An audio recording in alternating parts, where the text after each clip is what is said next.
Hello everyone, AddedCheese. I hope you're all doing great today. It's another one of these talking out of my ass videos, because a lot of things happened with my health and current work situation this past week, which caused me not to be able to produce a proper video in time. And yeah, this one was supposed to be the 100 subs special thing where I talk about my top 5 anime, but we're doing this 2 subs early, sue me. Proper video coming soon, TM.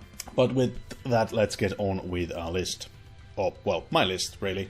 And number 5 on my list is, of course, none other than JoJo's Bizarre Adventures. It is brash, weird, and wonderful, and it honestly took me quite a while to get into JoJo's, but eventually everything just kind of clicked and I absolutely fell in love with it. And yes, JoJo's can be really hard to get into to a new aspiring anime viewer. Not only is it a very lengthy series, which is a big no-no in this world of 12-episode seasons, once you actually get into it, the first arc of Phantom Blood is, let's just say, lackluster. But at the same time, you really can't skip it, because even though JoJo's doesn't have that obvious overarching story, there is a very obscure one. And for that obscure story, Phantom Blood is extremely important.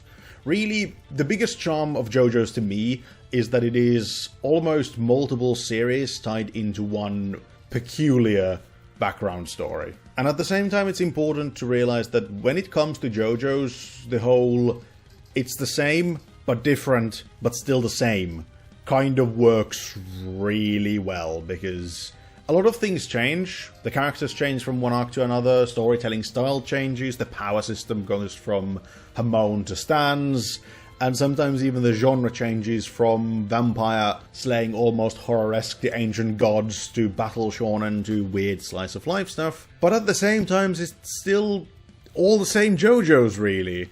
And it is odd, but in a good way. And then we have the JoJo's memes. I am sure every one of you has seen at least one JoJo's meme, even if you don't know what JoJo's memes are. And honestly, that's either great or horrible. You either love them or you hate them, and they can really off-put you from even getting into the series. And on the same note, if you know nothing about JoJo's, and if you're not a big fan, or even if you are a fan, there are some times when absolutely nothing makes sense in JoJo's. But if you can overlook that, you are in for one hell of a journey. Number 4 on my list is the absolute masterpiece by none other than Eiichiro Oda, and that is, of course, One Piece. Honestly, it probably wouldn't be on this list if it wasn't for a few arcs that, for the lack of a better term, just hit differently. The first of these is Paramount War, and in a normal shonen would have been that end of series, end-all be-all fight where the heroes give their everything, and eventually after a grueling battle come out on top. But of course in One Piece, the war ends in tragedy, and it is just a prelude of what is to come, and frankly that boggles the mind. Then we get to Punk Hazard, which really establishes the excellence that is post-time skip One Piece, and we get to see those characters that previously were kind of in the sidelines but have now risen to become absolute fan favourites like Trafalgar D. Waterloo. Then we get to the fight with Katakuri, which kind of helps to alleviate that usual shonen protagonist marries Sue syndrome, because if we're being honest, Luffy lost that fight, but the honourable man that Katakuri is gave him the win just to see our little rubber boy soar to new heights. Then we have Wano-kuni, which I honestly probably don't need to explain why Wano is on this example of why One Piece made my list, because Wano is pure epic hypeness with some of the best character building we've ever seen in One Piece. And not only are these arcs amazing, the theme is fun because, hey, everyone likes pirates, or at least the modern romanticized version of pirates. The characters of the Straw Hats and others are lovable, very unique and different, and people can really find their favorites among there. Not only that, the world that Oda-sensei has brought us is frankly phenomenal. He's done the almost impossible and created a world where everything can and often does happen without falling into the usual trap of power creep that turns 99% of the characters obsolete when they can't do anything anymore. And to me, that is really why One Piece is the quintessential example of what every other battle shonen should aspire to be. And before you get to the comments, I know you can't really recommend One Piece for everyone because it's so goddamn long, but if you have the time and patience, do yourself a favor and go give this pirate adventure a go. Number 3 on my list is a show that, at least to the newer anime fans, is possibly one they've never even heard of, and that is Natsume's Book of Friends. Now, if I was to summarize the whole show into 2 words, those two would have to be pure peace. Now, I love mythological stuff, and as a result I also love yokai, probably more than your average person, which is really the reason why I got into Natsume initially, because it has these relatively mythologically accurate depictions of the supernatural beings of Japan. But what really kept me in is just how peaceful and beautiful everything is, and just how harmoniously a young man bearing mental trauma caused by humans can coexist with the supernatural.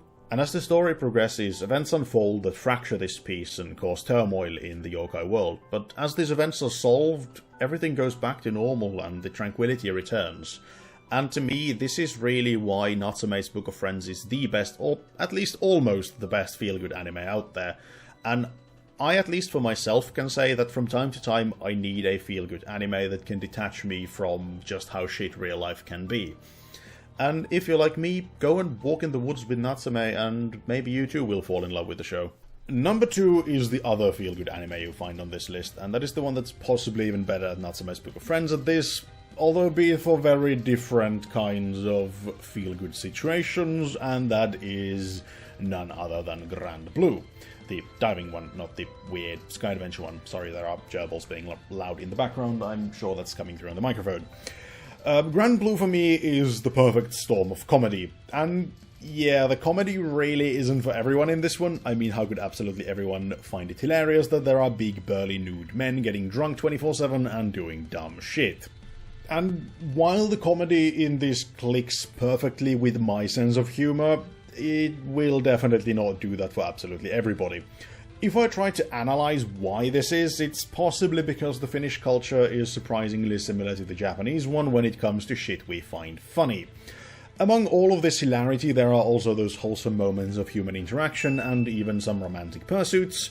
Oh, yeah, and what was the show on about? Oh yeah, diving, there's a bunch of that too. So, with that, hop into your wetsuit, go dive with some sea turtles, and prepare to laugh your ass off at Grand Blue if you ever intend to watch it, which I would heartily recommend you do. And as such, we've reached the highest peak, the top of the podium, my number 1 slot, and that goes to Golden Kamuy. I'll be doing a full review on this before the next season comes out in October, but here are a few reasons why this is my number 1 anime of all time. First of all, I love history, like, a lot. And Golden Kamuy is a historical seinen taking place in the early 1900s, right after the Russo-Japanese War, which is an extremely fascinating time period in Japanese history. It's a period of modernization where you still have those old men present from the Boshin War, men who remember the time of the samurai, but at the same time you have machine guns, bolt-action rifles, and relatively modern military. And to me, all of this is absolutely amazing way to get into a show. And when it comes to historical anime, Golden Kamuy really is the shining star of the entire genre for me. But I need to stop now before there is no point in me doing a full review. Just know that the characters are amazing, the cultural and historical themes are spot on, and the focus on the Ainu culture that was almost lost in the oppression is absolutely phenomenal, if you're into that kind of stuff, that is. The only quick critique I can think of is the humor. It either works for you or it doesn't. It's very much along the lines of JoJo's and Grand Blue, so keep that in mind when you watch. But unlike Grand Blue, it really isn't what makes or breaks Golden Kamuy, and you can still enjoy the show if you don't enjoy the humor, which I personally do. If you're prepared, dive into this time of change in Japan, look into what once was in the deep forests of Hokkaido, and marvel at the lingering remnants of Bushido, and hunt for that lost gold. Oh yeah, and of course...